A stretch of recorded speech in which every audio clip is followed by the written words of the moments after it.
Administrative friends, today we are going to talk about conducting a formal observation.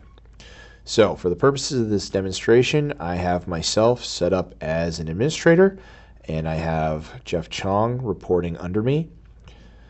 So if you go up here to the search employees, you can see Jeff Chong pops up because I've searched for him recently, but you can type in any name of whoever you're looking for who's a report underneath you. So I'm going to select Jeff. Now it takes me to his dashboard. I'm going to go to Reviews and hit Create Review. So far it's just like setting up the goal setting process, but here's where things get a little different. So for the goal setting process, we chose this template, this workflow, but we're doing a formal observation. So there are two types of formal observation. There's educator service formal observation, and there is educator teaching formal observation. So for the purpose of this demonstration, we're going to go through the teaching formal observation. The service formal observation process is exactly the same, just with some slightly different forms. So I'm going to select Educator Teaching Formal Observation and hit Create Review.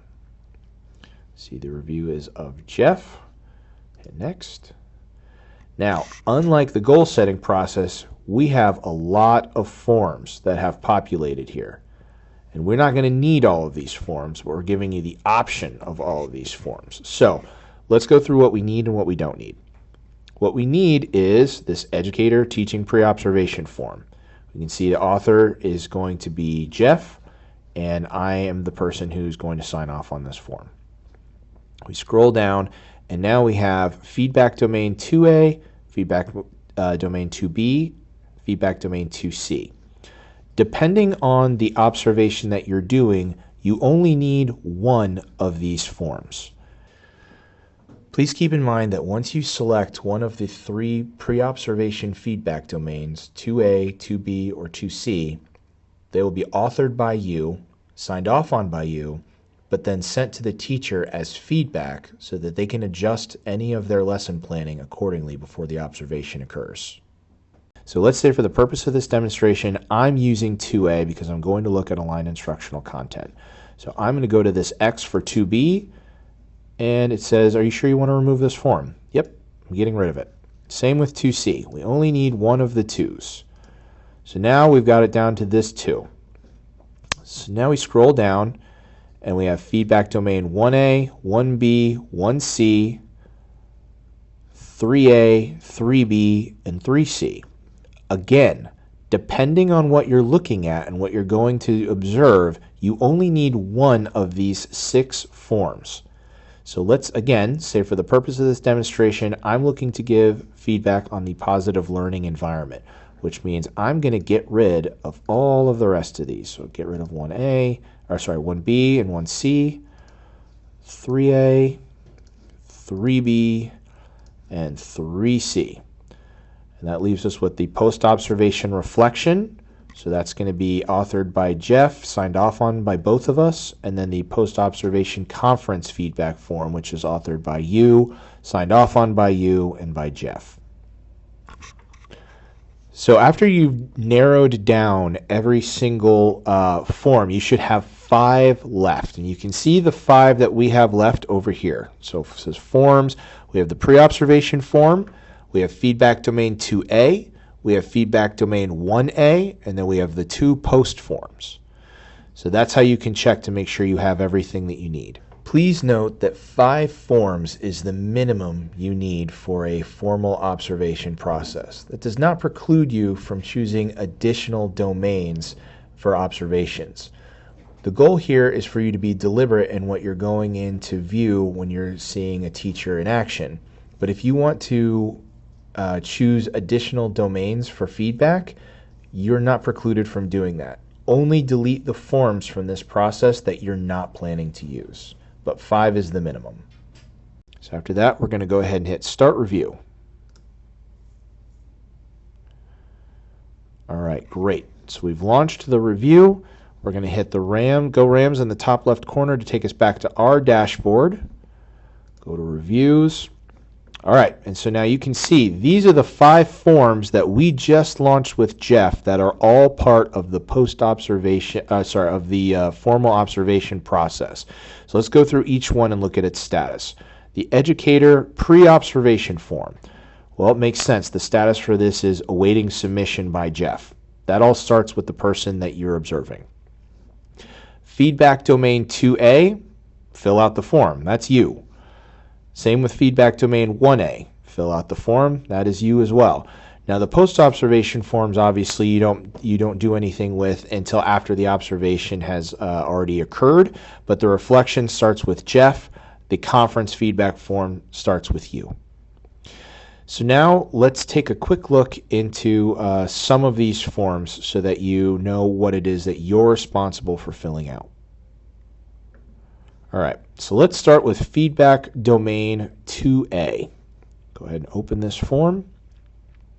All right, so you're going to start off by selecting your cohort. So we'll go cohort 1. Now, this information at the top is for your benefit. All of this information is taken from the Connecticut Teaching Standards. So we selected 2A, which is the planning of instructional content that is aligned with standards, builds on students' prior knowledge, and provides for appropriate level of challenge for all students.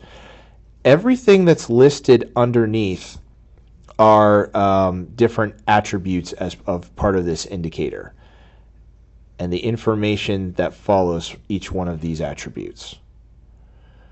So you're going to select an attribute for feedback. So for this one, we're going to say, we're going to look at the content of lesson plan is aligned with standards.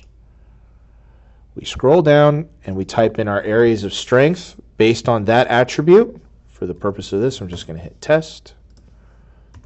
Test. Now we scroll down. This area at the bottom is not mandatory to fill out. It's okay, let's say I've come in and I'm observing content of lesson plan is aligned with standards, but I also noticed there was something else, something that I really want to make sure that I touch upon under 2A, and I want to leave some additional feedback, and it's under literacy strategies. This gives me the option to add some additional attribute feedback. So I would select this one, type in my additional notes, and then hit submit. All of the feedback domain forms are set up exactly like this. They all work exactly the same. So we'll hit submit. And we'll go back to our dashboard. So I want to make note of a couple of things on our dashboard. So the first thing is that feedback domain 2A, it's still showing up under forms I need to do. Why is that? We filled it out. Well, that's because the feedback domain forms all need to be filled out by you, but then part 2 is they need to be signed off on by you. So we're going to go ahead and reopen this form, and we'll see, okay, all the information that we filled out is still here. We just need to go ahead and sign off on this to mark it as complete. So we'll go ahead and sign off, and we're done. Go back to our dashboard, go back to reviews, and you'll see it's not here anymore. It's gone under forms I need to do. Now it's under forms that I did. So we're going to look now at the pre-observation form. So Jeff has filled it out. So now it says, okay, our next action is to review this form and sign off on it. So we're going to open up the form. This is just like the goal setting process. You review everything that the teacher has put into the pre-observation form, and you have 2 options. You can either sign off on this form, or you can hit the send back here feedback button to tell them, hey, you forgot this part, you didn't upload this information, let's take a look at this. Whatever feedback they need to fix this pre-observation form before you sign off on it. Again, for the purposes of this, we will just go ahead and hit sign off now. And it is done. So we have the check mark for Jeff, we have the check mark for me under our reviews tab, and they're done. So all that's left here are the post-observation forms. And these work the exact same way as all the forms we've gone out. We have to fill out this one ourselves. The big difference here is the reflection form is started by Jeff, but then goes to you. This one starts with you and then goes to Jeff. The last thing I want to make note of regarding the evaluation process is on the pre-observation form, we ask teachers to upload their lesson plan into the My Documents section, and I want to show you where you can find those documents. So again, we are evaluating Jeff, so we're going to go back to Jeff's dashboard here, and under the Documents tab, click that, and you see here's Jeff Chong's documents. Here's Jeff Chong's lesson plan. So we'll go ahead and click that document. You can see what he has uploaded. Hi, this is Jeff's lesson plan. 1, teach admins how to use PerformYard. 2, teach teachers how to use PerformYard. Ambitious lesson plan, Jeff. That's where you're going to go ahead and find those documents. Now we have completed the entire review process with Jeff. Let's go to our dashboard here under reviews. We'll see there are no forms left that I need to do. All 5 of the forms associated with that formal review with Jeff are here. They're all marked as completed. He's filled everything out. You've filled everything out and signed everything. This is where you're going to want to go if you want to look at an individual form. So you can search forms here and it'll filter that for you.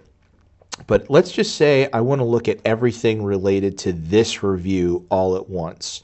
And go down here to My Team, and you see, okay, here is the entire educator teaching formal observation process. All of it complete. So we go to Open Review, and now you can see all of the forms have been consolidated here for you. You can see all of their status. They're all marked as complete. But if you want to view any of them individually, it's much easier to go to this dashboard where you can see everything all at once, as opposed to if you go back and you look at the reviews under Forms I Did, where they're all listed here. Because depending on the order in which you do things, they're not all necessarily going to be bunched all 5 in a row. You could have completely scattered forms depending on what your schedule looks like. So you could be completing a post-observation with one person and in the pre-observation phase with somebody else. And so this is all arranged by date and time. It's much easier to take a comprehensive look at your evaluations and observations that you've completed by going here to the My Team option and looking at everything all at once.